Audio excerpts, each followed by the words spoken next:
കഴിഞ്ഞ ക്ലാസ്സിൽ നമ്മൾ അരിത്മെറ്റിക് ഓപ്പറേഷൻസ് ഓൺ പോയിന്റേഴ്സ് എന്നുള്ളതാണ് നമ്മൾ പഠിച്ചത്.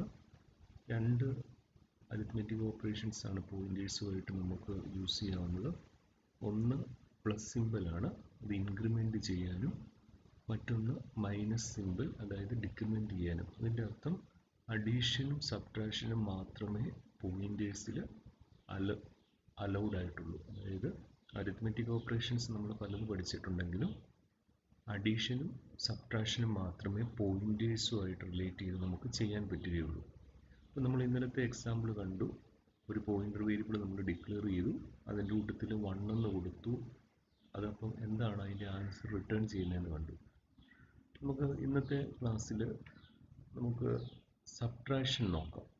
നമ്മൾ അഡീഷൻ ചെയ്ത പോലെ തന്നെയാണ്. നോക്കുക, ഈ എക്സാമ്പിൾ നോക്കുക. ഇതിൻ്റെ അകത്ത് SIPTR പ്ലസ് 10 പകരം നമ്മൾ ഇന്ന് ചെയ്യാൻ പോകുന്ന SIPTR -5. ഇന്നലെ ചെയ്ത എക്സാമ്പിൾ ഓർക്കുന്നുണ്ടായിരിക്കും. ഇവിടെ നോക്കുക, SIPTRൻ്റെ അകത്ത് സ്റ്റാർട്ടിങ് അഡ്രസ്സ് 1000 ആണ്. നമ്മളോട് പറഞ്ഞിരിക്കുന്നത് Cout SIPTR -5 എന്നാണ്. അപ്പോൾ നമ്മുടെ ഇതിൻ്റെ സ്റ്റാർട്ടിങ് അഡ്രസ്സ് എത്രയാണ്? സ്റ്റാർട്ടിങ് അഡ്രസ്സ് നമുക്കറിയാം 1000 ആണ്, ഇല്ലേ? ഇതിൻ്റെ സ്റ്റാർട്ടിങ് അഡ്രസ്സ് 1000 മൈനസ് തന്നിരിക്കുന്ന എന്താണ്? SIPTR -5 ആണ്. സോ 5 ഇൻറ്റു, ഇവിടെ നോക്കുക, ഷോർട്ട് ആണ് data type SIPTR. So 5 into 2, അതായത് 1000 മൈനസ് 5 ഇൻറ്റു 2, 10 എന്ന് വരും. ഓക്കെ, ഇതുപോലെ തന്നെയാണ് അടുത്ത എക്സാമ്പിളും. നോക്കുക, FL_PTR -10. നമ്മൾ സബ്ട്രാക്ഷൻ ചെയ്ത പോലെ തന്നെ ആണ് ഇതിൻ്റെ അകത്ത് ഈ സെയിം എക്സാമ്പിൾ, അതായത് SIPTR -5 എന്നുള്ള സബ്ട്രാക്ഷൻ ചെയ്ത പോലെ തന്നെയാണ് ഇവിടെയും ചെയ്യേണ്ടത്. ഓക്കെ, നമ്മൾ പഠിച്ചത് ഈ അരിത്മെറ്റിക് ഓപ്പറേഷൻസ് ആണ്. അതിൻ്റെ അകത്ത് ഈ അഡീഷനും സബ്ട്രാക്ഷനും പഠിച്ചു. പക്ഷെങ്കിൽ അവിടെ ഒരു പ്രാക്ടിക്കാലിറ്റി, അതായത് ശരിക്കുമുള്ള റിയൽ എക്സിക്യൂഷനിൽ ഇങ്ങനെ ചെയ്യുന്നത് കൊണ്ട് ചില ഡിസഡ്വാൻറ്റേജസ് ഉണ്ട്. എന്താണെന്ന് നമുക്ക് നോക്കാം. ഇവിടെ നോക്കുക, note that this kind of operation is practically wrong. നമ്മളിങ്ങനെ ഒരു പോയിന്റർ വേരിയബിൾ ഡിക്ലെയർ ചെയ്തു, അതിൻ്റെ കൂട്ടത്തിൽ ഇങ്ങനെ SIPTR +10, SIPTR -5 എന്നൊക്കെ കൊടുക്കാം. പക്ഷേ it is practically wrong. Why ഞാൻ പറയുകയാണ്, because we are trying to access location that are not allocated for authorised use. നമ്മളിവിടെ ഈ ലൊക്കേഷൻ കൊടുത്തപ്പോൾ നമുക്ക് ആൻസർ കിട്ടിയത് ഇന്നലത്തെ കേസിൻ്റെ അത് നമുക്ക് നോക്കിയാൽ അറിയാം. നമുക്ക് SIPTR 1000 ആണ്. അതിൻ്റെ കൂട്ടത്തിൽ നമ്മൾ ഈ SIPTR +5 എന്ന് കൊടുക്കുമ്പോൾ നമുക്കറിയാം ഇവിടെ 1000 പ്ലസ് 5 ഇൻറ്റു 2, അതെത്ര വരും? 1010 എന്ന് വരും, ആണല്ലോ. അപ്പം പുതിയൊരു ലൊക്കേഷനാണ്. ഈ ഒരു എക്സാമ്പിൾ തന്നെ നോക്കിക്കേ. നമ്മൾ ഇവിടെ നോക്കുക, SIPTR +5 എന്ന് പറഞ്ഞു കഴിഞ്ഞാൽ 1000 പ്ലസ് 5 ഇൻറ്റു 2 എന്ന് പറയുന്നത് 1010 എന്ന് പറയുന്ന ലൊക്കേഷൻ നമ്മൾ എടുക്കുക. പക്ഷെ ഇവിടുത്തെ ഈ ഒരു എക്സാമ്പിൾ നോക്കിക്കുക, 1010 എന്ന് പറയുന്ന ലൊക്കേഷൻ എടുക്കാൻ നമ്മൾ നോക്കുമ്പോഴേ അവിടെ നോക്കുക, അവിടെ വേറൊരു പോയിന്റർ വേരിയബിൾ ഉണ്ട്. നോക്കുക, 1010ൻ്റെ അകത്ത് കണ്ടോ, FL_PTR എന്ന് പറയുന്ന പോയിന്റർ വേരിയബിൾ അവിടെ ആ അഡ്രസ് യൂസ് ചെയ്തിട്ടുണ്ട്, അല്ലെങ്കിൽ ആ മെമ്മറി ലൊക്കേഷൻ യൂസ് ചെയ്തിട്ടുണ്ട്. അപ്പം നമ്മൾ ഇങ്ങനെ പറയുമ്പോൾ ഇൻക്രിമെൻ്റ് ചെയ്യുകയും ഡിക്രിമെൻ്റ് ചെയ്യുകയും ചെയ്യുമ്പോൾ നമ്മൾ വേറൊരാൾ യൂസ് ചെയ്തുകൊണ്ടിരിക്കുന്ന, അല്ലെങ്കിൽ വേറൊരാൾക്ക് ആക്സസ് ഉള്ള, അല്ലെങ്കിൽ നമുക്ക് ആക്സസ് ഡിനൈഡ് ആയിട്ടുള്ള ഒരു ലൊക്കേഷനെ ആയിരിക്കും നമ്മൾ എടുക്കാൻ ശ്രമിക്കുന്നത്. അപ്പോൾ അതുകൊണ്ടാണ് ഇത് പ്രാക്ടിക്കലി റോങ് എന്ന് പറയുന്നത്. ഒന്നും കൂടെ പറയാൻ പോകുന്നത്, നമ്മളിവിടെ SIPTR എന്ന് പറഞ്ഞു. SIPTRൻ്റെ ബേസ് അഡ്രസ്സ് 1000 ആണ്. നമ്മൾ ഇങ്ങനെ ഒരു കമാൻഡ് കൊടുത്തു, SI_PTR +5. നമുക്കറിയാം naturally it will return the answer as 1010.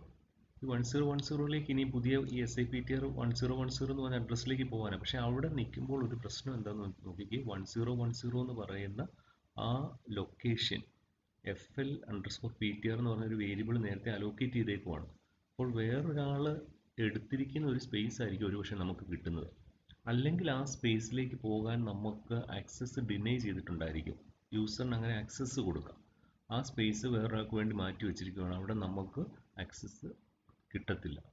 അതുകൊണ്ടാണ് ഇവിടെ പറഞ്ഞിരിക്കുന്നത് this kind of operations are practically wrong. എന്തുകൊണ്ടാണെന്ന് പറഞ്ഞത്, because we are trying to access location that are not allocated for authorised use. ഇനി പറഞ്ഞേക്ക് നോക്കി നിങ്ങൾക്ക് ക്ലിയർ ആയിട്ട് മനസ്സിലാവും. This location might have been used by some other variables.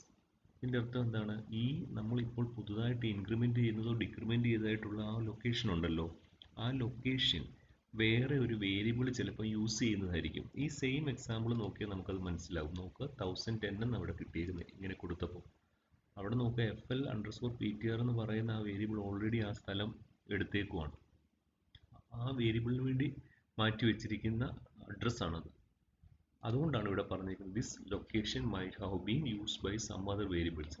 Sometimes, ഇനി വേറൊരു കണ്ടീഷനും ആകാം. Sometimes these location might not have been accessible due to the violation of access rights. ചിലപ്പോൾ ഇവിടെ വേറൊരു വേരിയബിൾ ഈ സ്ഥലത്ത് കാണത്തില്ലായിരിക്കും, പക്ഷെങ്കിൽ അത് യൂസ് ചെയ്യാൻ നമുക്ക് റൈറ്റ് ഇല്ലായിരിക്കും. ആക്സസ് റൈറ്റ് എന്ന് പറഞ്ഞാൽ നമ്മളത് പിന്നീട് നമ്മൾ പഠിക്കും. നമുക്ക് ആ ഒരു ലൊക്കേഷൻ യൂസ് ചെയ്യാൻ നമുക്ക് പെർമിഷൻ ഗ്രാൻറ്റഡ് അല്ലായിരിക്കും. അപ്പോൾ നമ്മൾ പഠിച്ച ഒന്ന് ഇത്രയും പറഞ്ഞ ഒന്നും കൂടെ പറയാൻ പോവാണ്. അരിത്മെറ്റിക് ഓപ്പറേഷൻസ് പോയിന്റേഴ്സിൽ നമ്മൾ നടത്തുന്ന എന്തൊക്കെയാണെന്ന് പറയാൻ പോവാണ്. അരിത്മെറ്റിക് ഓപ്പറേഷൻസ് നടത്താനുള്ള കാര്യം പറയുകയാണ്. കാരണം അരിത്മെറ്റിക് ഓപ്പറേഷൻ നടത്താനുള്ള കാര്യം പോയിന്റേഴ്സിൻ്റെ അഡ്രസ്സ് എന്ന് പറഞ്ഞാൽ ഒരു ന്യൂമറിക് ആണ്. 1000, 10,000, 11 എന്നൊക്കെ പറഞ്ഞു. അതുകൊണ്ട് ന്യൂമറിക് ആയതുകൊണ്ട് തന്നെ അവിടെ അരിത്മെറ്റിക് ഓപ്പറേഷൻസ് നടത്താം. പക്ഷെ നമ്മൾ പഠിച്ച അരിത്മെറ്റിക് ഓപ്പറേഷൻസിൻ്റെ അകത്ത് സബ്ട്രാക്ഷനും അഡീഷനും മാത്രമേ ഇവിടെ പറ്റുകയുള്ളൂ. അപ്പോൾ അവിടെ എങ്ങനെയാണ് അഡീഷൻ നടത്തുന്നതെന്ന് പറഞ്ഞു. അഡീഷൻ നടത്തുന്നതിൻ്റെ എക്സാമ്പിൾ കണ്ടു. സബ്ട്രാക്ഷൻ എങ്ങനെയാണ് നടത്തുന്നതെന്ന് പറഞ്ഞു. പക്ഷെങ്കിൽ ഇങ്ങനെ ഈ അരിത്മെറ്റിക് ഓപ്പറേഷൻസ് അഡീഷനും സബ്ട്രാക്ഷനും നടത്തുന്നത് പ്രാക്ടിക്കലി റോങ് ആണെന്ന് പറഞ്ഞു. എന്തുകൊണ്ടാണെന്ന് പറഞ്ഞു. നമുക്ക് ഓതറൈസ് ചെയ്തിട്ട് അല്ലാത്ത ഒരു ലൊക്കേഷനിലായിരിക്കും നമ്മൾ ചെല്ലുന്നത്. അവിടെ നമുക്ക് ആക്സസ് ഡിനൈഡ് ആയിരിക്കും. അല്ലെങ്കിൽ ആ വേരിയബിൾ ആ സ്ഥലത്ത് വേറൊരു വേരിയബിൾ സ്റ്റോർ ചെയ്തിട്ടുണ്ടായിരിക്കും. ഓക്കെ, അപ്പോൾ നോക്കുക ഇവിടെ ലാസ്റ്റത്തെ നമുക്ക് നോക്കുക. No other arithmetic operations are performed on pointers. വേറെ ഒരു അരിത്മെറ്റിക് ഓപ്പറേഷൻസും പോയിന്റേഴ്സിൽ പറ്റത്തില്ല. വേറെ ഒരു ഓപ്പറേഷൻ പറ്റത്തില്ല എന്ന് പറഞ്ഞാൽ ഏതൊക്കെയാണ് പറ്റുന്നത്? അഡീഷനും സബ്ട്രാക്ഷനും. ഓക്കെ, അതിൻ്റെ അർത്ഥം so we can conclude that pointers are only incremented or decremented. നമുക്ക് ഇങ്ങനെ പറയാം, പോയിന്റേഴ്സ് അരിത്മെറ്റിക് ഓപ്പറേഷൻസ് വെച്ചുള്ള പോയിന്റേഴ്സ് അല്ലെങ്കിൽ പോയിന്റേഴ്സിനെ നമുക്ക് ഇൻക്രിമെൻറ്റ് ചെയ്യുകയോ ഡിക്രിമെൻറ്റ് ചെയ്യുകയോ ചെയ്യാം. ഇനി നമ്മളൊരു എക്സാമ്പിളാണ്, ഇങ്ങനൊരു എക്സാമ്പിൾ പുസ്തകത്തിൽ കൊടുത്തിട്ടുണ്ട്. നമുക്കത് പ്രോഗ്രാമിൽ തന്നെ ചെയ്ത് നോക്കാം. ഓക്കെ, നോക്കുക, ഇതാണ് പ്രോഗ്രാം. ഓക്കെ, നോക്കുക, ഇവിടെ രണ്ട് പോയിന്റർ വേരിയബിൾ ഉണ്ട്. ഏതൊക്കെയാണ്? പോയിന്റർ PTR1ഉം പോയിന്റർ PTR2. ഇനി നോക്കുക, PTR1 എന്ന് പറയുന്ന വേരിയബിളിൻ്റെ അകത്ത് ന്യൂ ഇൻറ്റ് 5 എന്ന് കൊടുത്തു. ഇതിൻ്റെ അർത്ഥം എന്താ? ന്യൂ ഇൻറ്റ് 5 എന്ന് പറഞ്ഞു കഴിഞ്ഞാൽ എന്താണ്? നമ്മൾ പറഞ്ഞു ന്യൂ ഏത് ഓപ്പറേറ്ററാണ്? ന്യൂ എന്ന് പറയുന്ന ഓപ്പറേറ്റർ എവിടെയാണ് യൂസ് ചെയ്യുന്നത്? സ്റ്റാറ്റിക് മെമ്മറി അലോക്കേഷൻ ആണോ ഡൈനാമിക് മെമ്മറി അലോക്കേഷൻ ആണോ? നമുക്കറിയാം ഡൈനാമിക് മെമ്മറി അലോക്കേഷൻ ആണ്. അപ്പം PTR1ൻ്റെ അകത്ത് ന്യൂ എന്ന് പറയുന്ന ഇൻറ്റിൻ്റെ അകത്ത് നമ്മളൊരു വാല്യൂ കൊടുത്തിട്ടുണ്ട്. അപ്പം ഈ PTR1ൻ്റെ അകത്തെ പുതിയ വാല്യൂ 5 ആണ്. ന്യൂ ഇൻറ്റ് എന്നാണ് പറഞ്ഞിരിക്കുന്നത്. ഓക്കെ, ഇനി നോക്കുക PTR2. ഇവിടെ PTR2 എന്ന് പറഞ്ഞൊരു വേരിയബിൾ ഉണ്ടല്ലോ. ഈ PTR2ൻ്റെ അകത്ത് PTR1+1. PTR1ൻ്റെ അകത്ത് എന്തായിരിക്കും? ഈ അഡ്രസ്സ് ആയിരിക്കും, സ്റ്റാർട്ടിങ് അഡ്രസ്സ് ആയിരിക്കും. ഈ എക്സാമ്പിൾ നോക്കിക്കഴിഞ്ഞാൽ ഈ 1000 ആയിരിക്കും എന്ന് വിചാരിക്കുക. ഓക്കെ, അപ്പോൾ ഇവിടെ ഈ പ്രോഗ്രാമിലേക്ക് വരുമ്പോഴത്തേന് PTR1ൻ്റെ അകത്ത് ഒരു അഡ്രസ്സ് ഉണ്ട്. ഇവിടെ PTR1+1 എന്ന് പറഞ്ഞു കഴിഞ്ഞാൽ നോക്കിക്കേ, ഈ PTR എന്ന് പറഞ്ഞ ഇൻറ്റ എത്ര ബൈറ്റാ? 4 ബൈറ്റ് ആണല്ലോ. അപ്പോൾ 4 ബൈറ്റാണ്. +1 എന്ന് പറയുമ്പോഴത്തേന് 4 ബൈറ്റും കൂടെ അവിടെ കൂട്ടും. അതാണ് PTR1+1. PTR2ൻ്റെ അകത്ത് ഇവിടുത്തെ അഡ്രസ്സ് നോക്കുക. PTR1ൻ്റെ അഡ്രസ്സ് 1000 ആയിരുന്നെങ്കിൽ, നമുക്കറിയാം ഇതൊരു എക്സായ ആകത്തുള്ളൂ. ഇവിടെ 1000 ആണെങ്കിൽ ഇവിടെ PTR2ൻ്റെ അഡ്രസ്സ് എന്തായിരിക്കും? PTR2ൻ്റെ അഡ്രസ്സ് എങ്ങനെയാണ് നോക്കി? PTR2ൻ്റെ അഡ്രസ്സ് എന്ന് പറഞ്ഞാൽ PTR1+1. PTR1ൻ്റെ അകത്ത് 1000 ആണെന്ന് വിചാരിക്കുക. അങ്ങനെയാണെങ്കിൽ +1 ഇവിടെ എത്ര വരും? 1004 വരും. എങ്ങനെയാണെന്ന് മനസ്സിലായി അല്ലേ? 1000 + 1 × 4 അല്ലേ? നമുക്കറിയാം ഇത് ഇൻറ്റാണ്. ഇനി സി ഔട്ട് ഇവിടെ ഡീറെഫറൻസ് ഓപ്പറേറ്റർ ആണ്. ഇതിൻ്റെ അർത്ഥം എന്താണ്? നമ്മൾ പഠിച്ചതാണ്. ഇതിൻ്റെ അർത്ഥം നോക്കുക, ഇതിൻ്റെ അർത്ഥം PTR1ൻ്റെ അകത്തെ ഉള്ള വാല്യൂ എന്താണെന്നാണ്. അതാണ് ഈ operator dereference. P T R വണ്ണിൻ്റെ അകത്തെ വാല്യൂ എന്താ? പി ടി ആർ വണ്ണിൻ്റെ അകത്തെ വാല്യൂ നമ്മൾ പറഞ്ഞ ഒരു ഡേറ്റ കൊടുത്തിട്ടുണ്ടെന്ന് പറഞ്ഞു. എന്താണ്? 5 ആണ് ആൻസർ അവിടെ വരേണ്ടത് ആണല്ലോ. ഇനി നോക്കുക, C out D reference operator ആണ് യൂസ് ചെയ്തിരിക്കുന്നത്. പി ടി ആർ 1+1 ഇത് ഗസ് ചെയ്യാമോ? ഇതിൻ്റെ ആൻസർ പി ടി ആർ വണ്ണിൻ്റെ അകത്ത് ഇപ്പോൾ ഉള്ള വാല്യൂവിൻ്റെ കൂട്ടത്തിൽ ഒന്നും കൂടെ കൂട്ടുക, അഡ്രസ് അല്ല. അത് നിങ്ങൾ ശ്രദ്ധിച്ചോണം. ഇവിടെ പി ടി ആർ 1+1 എന്നല്ല. അങ്ങനെ വരുവാണെങ്കിൽ നമുക്കറിയാം ഈ 1000+ അല്ലെങ്കിൽ ഇവിടെ 1004 വന്ന പോലെ ആവും. ഇവിടെ അങ്ങനെയല്ല. നമുക്ക് dereference operator P T R വണ്ണിൻ്റെ അകത്തെ വാല്യൂ എന്നാണ് അർത്ഥം. പി ടി ആർ വണ്ണിൻ്റെ അകത്തെ വാല്യൂ 5 ആണ്. +1 എത്ര വരും? ആൻസർ 6 എന്ന് വരും. നമുക്കൊന്ന് ചെയ്ത് നോക്കാം. ഓക്കെ, ഇത് ചെയ്ത് നോക്കുമ്പോഴത്തേന് നിങ്ങൾക്കത് കുറച്ചും കൂടെ ക്ലിയർ ആയിട്ട് മനസ്സിലാവും. കമ്പൈൽ ചെയ്യുകയാണ്. ഓക്കെ, ബിൽഡ് ചെയ്യുന്നു, എക്സിക്യൂട്ട് ചെയ്യുന്നു. നോക്കുക, ആദ്യത്തെ സി ഔട്ട് നോക്കുക, 9ാമത്തെ ലൈനിൽ പി ടി ആർ 1. നമുക്കറിയാം പി ടി ആർ 1 എന്ന് പറയുന്ന വേരിയബിൾ സ്റ്റോർ ചെയ്യാൻ വേണ്ടിയിട്ടാണ്. പോയിന്റർ വേരിയബിൾ ആയതുകൊണ്ട് ആ പോയിന്റർ വേരിയബിളിൻ്റെ അഡ്രസ്സ് ആയിരിക്കും. നോക്കുക, ഈ കമ്പ്യൂട്ടറിൽ എടുത്തിരിക്കുന്ന അഡ്രസ്സ് എക്സാ അഡ്രസ്സ് കണ്ടോ? 0xFF0E20 എന്നാണ്. നിങ്ങൾക്കിത് കാണാൻ പറ്റുന്നുണ്ടോ? 0xFF0E20. ഇത് മനസ്സിലായി. ഇനി നമുക്ക് C out D reference operator ആണ് പി ടി ആർ 1 എന്ന് പറഞ്ഞാൽ പി ടി ആർ വണ്ണിൻ്റെ അകത്തെ വാല്യൂ നമ്മൾ പി ടി ആർ വണ്ണിൻ്റെ അകത്ത് ന്യൂ വെച്ച് പുതിയൊരു വാല്യൂ കൊടുത്തിട്ടുണ്ട്. അത് എത്രയാണ്? 5. അപ്പോൾ ആൻസർ എത്ര വന്നതെന്ന് നോക്കി. ഇവിടെ വന്നാൽ ഇതിൻ്റെ ആൻസർ കണ്ടോ? 5 എന്ന് വന്നു. ഇങ്ങനെയൊന്ന് മനസ്സിലായല്ലോ. ഇനി നോക്കുക, C out P T R 2. P T R 2 print ചെയ്യാനാണ്. പി ടി ആർ 2 എന്ന് പറഞ്ഞാൽ പോയിന്റർ വേരിയബിൾ ആണ്. അപ്പോൾ അതിൻ്റെ അഡ്രസ് ആണ് പ്രിന്റ് ചെയ്യുന്നത്. പി ടി ആർ 2 പ്രിന്റ് ചെയ്യുമ്പോഴത്തേനുള്ള ഒരു കാര്യം നിങ്ങൾ നോക്കിയാൽ അറിയാം. പി ടി ആർ 2 പ്രിന്റ് ചെയ്യുമ്പോൾ പി ടി ആർ 2 പ്രിന്റ് ചെയ്യുമ്പോൾ നോക്കാം. പി ടി ആർ 2 പ്രിന്റ് ചെയ്യുമ്പോഴത്തേക്ക് നോക്കിക്കേ, പി ടി ആർ 2 എന്ന് പറഞ്ഞു കഴിഞ്ഞാൽ എന്താണ്? P T R 1+1. P T R 1ൻ്റെ അകത്തെ അഡ്രസ് ഇതാ അല്ല, അതിൻ്റെ കൂട്ടത്തിൽ +1 എന്നാണ്. +1 എന്ന് പറഞ്ഞാൽ 4 ബൈറ്റും കൂടെ കൂട്ടും, കാരണം ഇൻ്റ് ആയതുകൊണ്ട്. നോക്കിക്കേ, ശരിയാണോ നോക്കിക്കേ. ഈ കേസിൽ നോക്കിക്കേ, 0xFF0E ഇത്രയും വരെ സെയിം ആദ്യത്തെ ആയിട്ട്. നേരത്തെ 20 ആയിരുന്നു, ഇപ്പോൾ എത്ര വന്നു? 24 വന്നു. എന്തുകൊണ്ട് 24 വന്നതെന്ന് അറിയാം. കാരണം ഈ പി ടി ആർ 1 ഒരു ഇൻറ്റിജർ ആയതുകൊണ്ട് 4 ബൈറ്റ് അതിന് വേണ്ടി വെച്ചേക്കും. അതായത് 20, 21, 22, 23 അത്രയും 4 ബൈറ്റ് ആ 4 ലൊക്കേഷൻ ഈ പി ടി ആർ 1 വേണ്ടി വെച്ചേക്കുക. അടുത്ത ലൊക്കേഷനെ എടുക്കത്തുള്ളൂ പി ടി ആർ 1 എന്ന് പറയുമ്പോൾ. ഇവിടെ നമുക്ക് നോക്കാം, ഇവിടെ ഇവിടെ ഇങ്ങനെ ഒരു ലൈൻ കൊടുത്തേക്കുവാണ്. P T R 2 ++ P T R 2. ഇത് ഇൻക്രിമെന്റ് ഓപ്പറേറ്റർ ആണല്ലോ. ഇതിൻ്റെ അർത്ഥം എന്താ? ഇത് എന്തിന് തുല്യമായിരിക്കും? പി ടി ആർ 1+1 എന്നുള്ളതിന് തുല്യമാണ് ആണല്ലോ. അതായത് ഇപ്പോൾ ഇവിടെ 1000 ആയിരുന്നു. നമ്മൾ എക്സാമ്പിൾ നോക്കിയാൽ ഇവിടെ 1000 ആയിരുന്നു.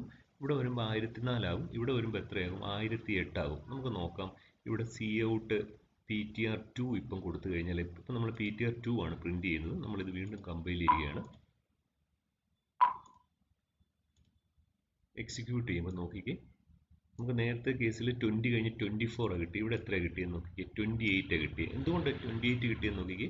പി ടി ആർ 1 20 ആണ്. ഞാൻ ലാസ്റ്റിൽ നമ്പർ മാത്രമാണ് പറയുന്നത്. പി ടി ആർ 1 20 ആണ്. ഈ കമ്പ്യൂട്ടറിലെ കാര്യമാണ്. പി ടി ആർ +1 എന്ന് പറഞ്ഞാൽ അതിൻ്റെ കൂട്ടത്തിൽ 1 കൂട്ടാൻ പറഞ്ഞു. 1 പറഞ്ഞു കഴിഞ്ഞാൽ നമുക്കറിയാം 4 ബൈറ്റാണ് കൂട്ടുന്നത്. അപ്പം 24 ആയി. ഇവിടെ ++ പി ടി ആർ 2 ഇപ്പോൾ ഉള്ള പി ടി ആർ 2 കൂടി വീണ്ടും ഒന്നും കൂടെ കൂട്ടാനാണ്. അപ്പം +4 അപ്പം 28 കിട്ടി. ഇനി നോക്കുക, C out 12th line C out. ഇവിടെ നോക്കുക, ഡി റെഫറൻസ് ഓപ്പറേറ്റർ യൂസ് ചെയ്തിരിക്കുന്നത് P T R 1+1. P T R 1ൻ്റെ അകത്തെ വാല്യൂ എത്രയാണ്? 5. അതിൻ്റെ കൂട്ടത്തിൽ ഒന്നും കൂടെ കൂട്ടാനാണ്. ആൻസർ എത്ര കിട്ടി? 6 കിട്ടി. ഇവിടെ ഇത് 2 ആയിരുന്നെങ്കിലോ എന്തായിരിക്കും സംഭവിക്കുന്നത്? നോക്കുക, 2 ആയിരുന്നെങ്കിൽ ഇവിടെ 7 എന്ന് വന്നു. കാരണം ഇതിൻ്റെ വാല്യൂ 5 ആയിരുന്നു, അതിൻ്റെ കൂട്ടത്തിൽ 2. ഓക്കെ, ഇവിടെ വ്യത്യാസം നിങ്ങൾക്ക് മനസ്സിലായി കാണും. പി ടി ആർ 1+1ഉം ഇവിടെ dereference operator P T R 1+1ഉം വ്യത്യാസമുണ്ട്. ഇങ്ങനെ സാധാരണ രീതിയിൽ കൊടുത്തു കഴിഞ്ഞാൽ അതിൻ്റെ അഡ്രസ്സിലായിരിക്കും ചേഞ്ച് വരുന്നത്. ഡി റെഫറൻസ് വെച്ച് കഴിഞ്ഞാൽ അതിൻ്റെ അകത്തെ വാല്യൂവിനോട് കൂട്ടത്തിൽ ഒന്ന് കൂട്ടുകയായിരിക്കും. ഇവിടെ നമുക്ക് മൈനസ് ഓപ്പറേറ്ററും യൂസ് ചെയ്യാം. മൈനസ്, ഇതിൻ്റെ ആക്ച്വൽ വാല്യൂ 5 ആണ്. നമ്മളിവിടെ -1 എന്ന് കൊടുത്തു. ഓക്കെ, നമുക്ക് 4 വന്നു.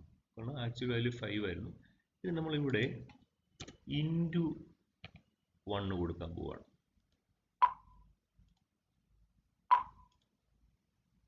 ഇത് എക്സിക്യൂട്ട് ചെയ്യുമ്പോൾ ഇവിടെ കാര്യങ്ങളൊന്നും നടക്കുന്നില്ല. കാരണം നമുക്കറിയാം അത് +1 ആണ്. പിന്നെ ഈ ഇൻറ്റു എന്ന് പറയുമ്പോഴത്തേന് ഇതിൻ്റെ അകത്ത് അത് എടുക്കുന്ന ഡീറെഫറൻസ് ആയിട്ടായിരിക്കും. അതുകൊണ്ട് അത് ഇൻവാലിഡ് ആണ്. അതുകൊണ്ടാണ് അവിടെ ഒന്നും വരാത്തത്. സോ +1. അപ്പോൾ ഇതാണ് ബുക്കിൻ്റെ അകത്ത് തന്നിരിക്കുന്ന എക്സാമ്പിൾ. ഇതിൻ്റെ സബ്ട്രാക്ഷൻ പാർട്ടുണ്ട്. നമുക്ക് അടുത്ത ക്ലാസ്സിൽ നമുക്ക് നോക്കാം. ഇന്നത്തെ ക്ലാസ് വൈൻഡപ്പ് ചെയ്യുമ്പോഴത്തേനും ഒന്നും കൂടെ പറയുകയാണ്. Arithmetic operations on pointers. എന്തുകൊണ്ടാണ് അരിത്മെറ്റിക് ഓപ്പറേഷൻ നടക്കുന്നതെന്ന് പറഞ്ഞു. ഈ പോയിന്റേഴ്സിൻ്റെ അഡ്രസ്സുകൾ നമ്പേഴ്സ് ആണ്. അതുകൊണ്ട് നമ്പേഴ്സ് ആയതുകൊണ്ട് തന്നെ നമുക്കറിയാം അരിത്മെറ്റിക് ഓപ്പറേഷൻസ് അവിടെ പറ്റും. പക്ഷെങ്കിൽ അഡീഷനും സബ്ട്രാക്ഷനും പറ്റത്തുള്ളൂ. അതായത് പ്ലസും മൈനസും മാത്രം. പ്ലസ് ആഡ് ചെയ്യുമ്പോഴത്തേന് ആ ലൊക്കേഷൻ്റെ കൂട്ടത്തിൽ ആ പറഞ്ഞിരിക്കുന്ന വാല്യൂ അത്രയും ആ ഡേറ്റ ടൈപ്പിനനുസരിച്ചുള്ള വാല്യൂ ആയിരിക്കും അവിടെ ആഡ് ചെയ്യുന്നത്. ഡിക്രിമെൻറ്റ് ചെയ്യുമ്പോഴും അങ്ങനെ തന്നെയാണ്. എക്സാമ്പിൾസ് നമ്മൾ കണ്ടു. പിന്നെ ഈ ഓപ്പറേഷൻസ് ഇങ്ങനെ നടത്തുന്നത് ശരിക്കും പ്രാക്ടിക്കലി റോങ് ആണെന്ന് പറഞ്ഞു. അതിൻ്റെ റീസൺസ് പ്രധാനപ്പെട്ട 3 റീസൺസ് ആണ് അത് പറഞ്ഞു. വേറൊരു ഓപ്പറേഷൻസും പോയിന്റേഴ്സിൽ പെർഫോം ചെയ്യാൻ പറ്റത്തില്ലെന്ന് പറഞ്ഞു. അതായത് വേറൊരു അരിത്മെറ്റിക് ഓപ്പറേഷൻസും, അതായത് പോയിന്റേഴ്സ് ഇൻക്രിമെൻറ്റോ ഡിക്രിമെൻറ്റോ ചെയ്യാവുന്ന മാത്രമേ പറ്റുള്ളൂ എന്ന് പറഞ്ഞു. അത് കഴിഞ്ഞ് നമ്മൾ ഇങ്ങനെ ഒരു എക്സാമ്പിൾ കണ്ടു. അതിൻ്റെ അകത്തെ വാല്യൂസ് കൊടുത്തിട്ട് അതെങ്ങനെയാണ് വർക്ക് ചെയ്യുന്നതെന്ന് കണ്ടു. ഓക്കെ, അടുത്തത് നമുക്ക് അടുത്ത ക്ലാസ്സിൽ നമുക്ക് അടുത്ത ടോപ്പിക്കുമായിട്ട് കാണാം. Thank you.